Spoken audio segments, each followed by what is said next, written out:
Salam alaikum, j'espère que Coach Labas. Déjà, Noël, c'est dur de trouver ça dans la Bible. Il y a certains qui ont osé trouver la sourate de Noël dans le Coran, vous imaginez? Et ça vient de Guillaume Di, donc du Coran des historiens. Et nous avons aussi un de ses élèves qui commence à propager ses idées. Donc dans cette vidéo, ce qu'on va faire, c'est qu'on va réfuter et l'élève et le maître, donc Guillaume Di.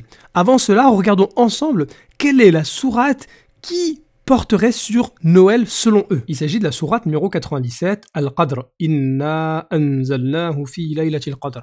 Donc c'est une sourate que la plupart des musulmans connaissent et ils savent que Laylatul Qadr, donc qu'on traduit parfois par la nuit du destin ou la nuit de la valeur, c'est une nuit parmi les 10 dernières nuits du mois du Ramadan et c'était durant cette nuit-là que le Coran était descendu.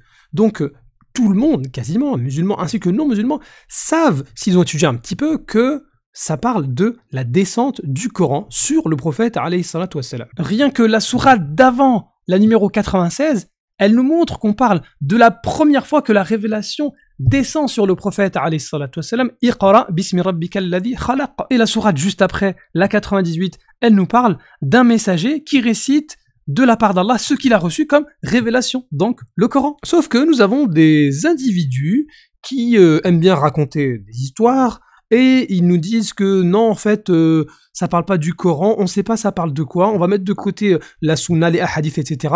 Laissons tomber, et puis on sait pas trop de quoi ça parle, et bien on va faire appel à des spécialistes qui vont faire une comparaison avec le syriaque, et ils vont voir qu'en fait ça parlerait de Noël, donc la descente de Jésus alayhi salam. Alors Jésus alayhi salam, qu'on aime beaucoup en tant que musulman, on aime beaucoup Jésus. Mais cette sourate-là ne parle pas de Jésus. Ça ne parle pas de la descente ou la naissance de Jésus. Absolument pas. Et donc ils vont nous dire, ouais mais attendez, le Coran là, c'est entre parenthèses, c'est pas écrit que c'est le Coran. Donc peut-être que ça pourrait être autre chose. Alors ok, ça va être très simple. On va les réfuter avec le début. Inna anzalnahu. On va regarder tous les anzalnahu, nous avons fait descendre. Dans le Coran, on va regarder ce que dit le Coran sur la phrase nous avons fait descendre. Regardons les autres versets du Coran où il y a anzalnahu, nous l'avons fait descendre. Sourate 2, verset 92. Wa hadha kitabun anzalnahu, ça parle du Coran. Sourate 6, verset 155. Wa hadha kitabun anzalnahu, ça parle encore du Coran. Sourate 12, verset 2. Inna anzalnahu, ça parle encore du Coran. Sourate 13, verset 17. Wa kadhalika anzalnahu, ça parle encore du Coran. Sourate 14, verset 1.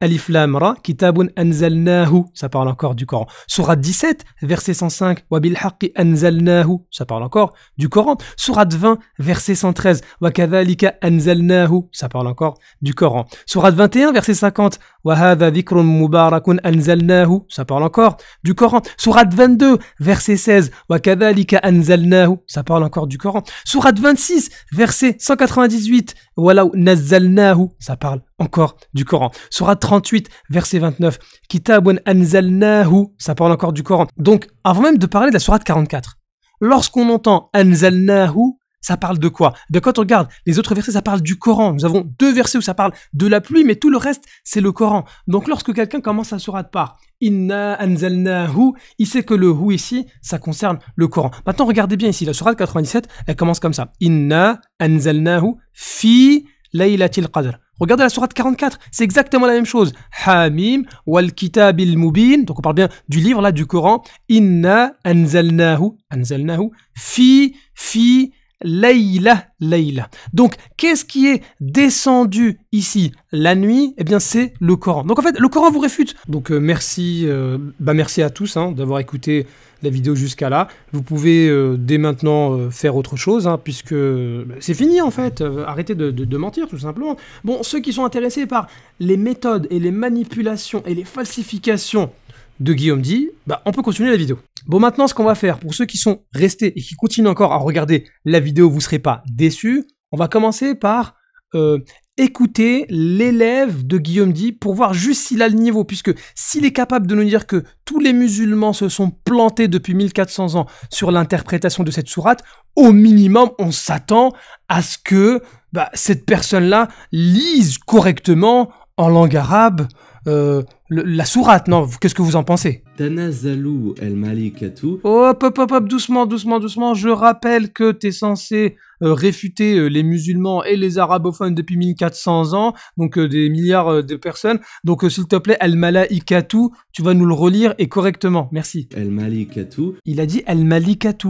Al-Malika, donc en gros, la reine. Alors que là, on parle de quoi? Al-Malaika, les anges. Donc imaginez la confusion de sens qu'il peut avoir chez cet individu-là. Et il va nous dire, non, en fait, vous êtes tous trompés, hein. C'est moi qui ai raison parce que déjà, j'arrive à lire correctement, hein, bah oui, tout simplement. Tanazalu al-Malikatu wa Rufufiya. Hé, tu te concentres là? Il a dit Rufufiya. Rufufiya. Il parle en quelle langue le type en fait? Parce que Rufufiya, je suis quasi sûr qu'il n'y a aucune langue où il y a Rufufiya, sauf peut-être les ouf, vraiment, parce que Rufufiya wa Ruhufiya. Non mais franchement, comment il peut dire que en fait, vous les musulmans, vous qui connaissez bien l'arabe, vous êtes tous trompés, la preuve, je vais vous lire Rufufiya. Mais quel Rufufiya? Tu vis dans quelle planète? Il n'y a pas de Rufufiya ici. Tanazalu al-Malikatu wa Rufufiya bihinir rabim min kullu amrin. Non, là j'abandonne, j'abandonne. Et puis après, min kulli, il dit kullu. Non, en fait, il a tout mélangé. Bon, maintenant, regardons les arguments de Rufufiya, parce que j'avoue que la dernière fois, il nous avait sorti les Zoumela, mais là, Rufufiya, ça dépasse tout, hein. Tout d'abord, Rufufiya, en plus de ne pas savoir lire le texte original, a beaucoup de mal avec le français et les maths. Il nous dit qu'on ne peut pas comparer une nuit avec 1000 mois. Parce que il faut pas mélanger les chiffres et les lettres. Or, la logique voudrait qu'une nuit soit comparée avec d'autres nuits. On ne mélange pas les chiffres et les lettres, c'est niveau 4e ça. Alors là, pour le coup, je suis pas sûr que Rufufiya, il ait bien passé sa 4e année, puisque il n'y a pas de comparaison ou de confusion entre chiffres et lettres. On compare une nuit avec 1000 mois. Donc c'est 1 avec 1000. Maintenant, s'il a du mal à convertir un mois en jour, c'est pas niveau 4e qu'il a sauté, c'est peut-être niveau CP. Et là, sa proposition est de dire que Amrin viendrait du mot syriaque araméen Memra, qui signifie hymne, et que du coup, ce qu'apportent les anges, ce sont des hymnes, et pas des ordres.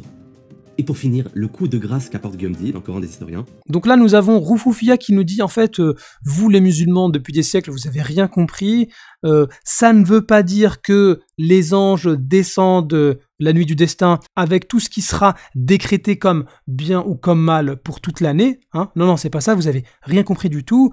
Le mot amrin en arabe traduit par ordre, c'est une mauvaise traduction. En fait, ça vient du syriaque memra qui veut dire les hymnes, les chants, et donc ça c'était la célébration de Noël, les anges qui descendent avec les chants, voilà. Et il va se baser par la suite sur Guillaume Di. Sauf que là, ce qu'on va faire, on va réfuter l'élève, donc Rufufiya, par le maître Guillaume Di. Et pour finir, le coup de grâce qu'apporte Guillaume dans le Coran des historiens. Eh bien, regardons ensemble ce magnifique coup de grâce, un but contre son camp. Coran des historiens, 2e tome, page 2130. Nous avons ici Guillaume Di qui parle et qui dit « On ne peut pas suivre ici Luxembourg, qui affirme que le terme Amr est un calque du syriaque Memra, et que les anges chantent toutes sortes d'hymnes. Memra signifie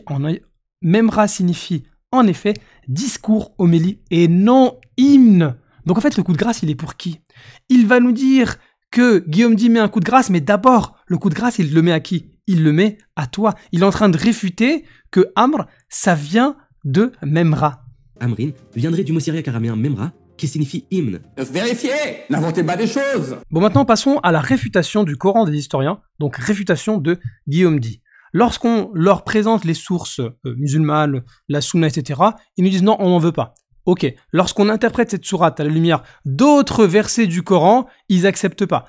Donc ils sont obligés de rejeter toute la Sunna, ils sont obligés de rejeter tous les autres versets du Coran, et lorsqu'on leur présente cette sourate-là, ils sont encore obligés de falsifier cette sourate-là. Regardez la méthodologie de Guillaume Di pour interpréter cette sourate-là comme faisant référence à Noël. Il va être obligé de falsifier la sourate. Il va nous dire effectivement, Amrin, ça ne vient pas du syriaque Memra, mais il y a eu une falsification. Coran des historiens, tome 2, page 2131. Il va nous dire, plutôt que de lire Amrin en langue arabe, il faudrait rajouter un zay, donc un z au début, comme faisant référence à mizmar, donc à chant, hymne, etc.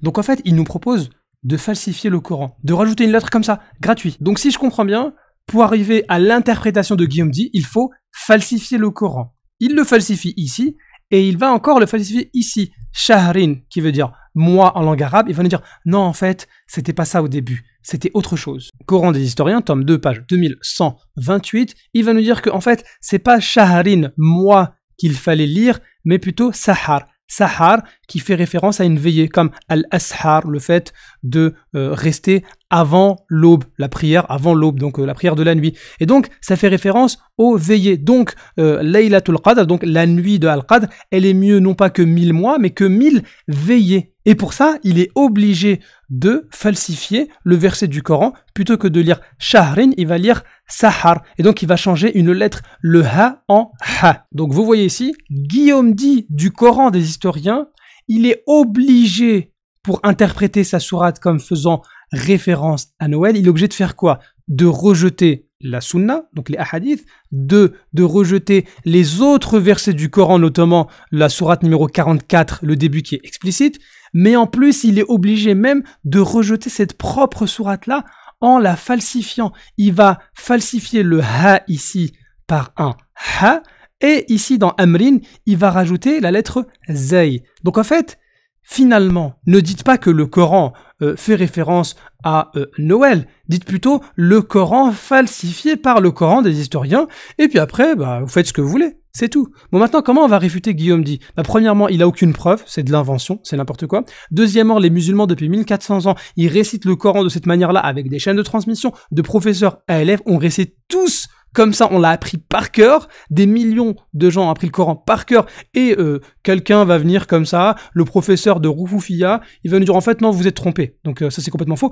Et troisièmement, regardons les plus anciens manuscrits du Coran. Donc là je suis sur Corpus Coranicum et je vais regarder les manuscrits, j'ai choisi les manuscrits les plus anciens disponibles. On voit bien ici, Khayrun min alfi Shahr. Alors c'est vrai que la différence entre le Shin et le Sin n'existait pas dans les premiers manuscrits. Mais par contre ici le Ha, on voit bien que c'est un Ha comparé au Ha de Ar-Rahman Ar-Rahim. Donc ici c'est bien un Ha qui est dans le verset et non pas ce que dit Guillaume dit. Vérifions avec un autre manuscrit, Shahr, c'est bien un Ha et non pas un Ha. Regardons encore un autre manuscrit, Shahr, c'est encore un Ha et non pas un Ha de Sahar. C'est parti, on continue avec un autre manuscrit, Shahr. C'est bien un Ha et non pas un Ha. Encore un autre manuscrit, Alfi Shahr, c'est bien un Ha et non pas un Ha. Prenons encore un autre manuscrit, Alfi Shahr, c'est encore un Ha et non pas un Ha. Et min kulli amrin, on voit pas de Z, il n'y a pas de Z comme il l'a inventé. Donc en fait, dans tous les manuscrits les plus anciens qu'on dispose, il n'y a pas de Ha et il n'y a pas de Z. Donc vous êtes obligé de falsifier le Coran, donc vous êtes obligé de mentir. Vérifiez!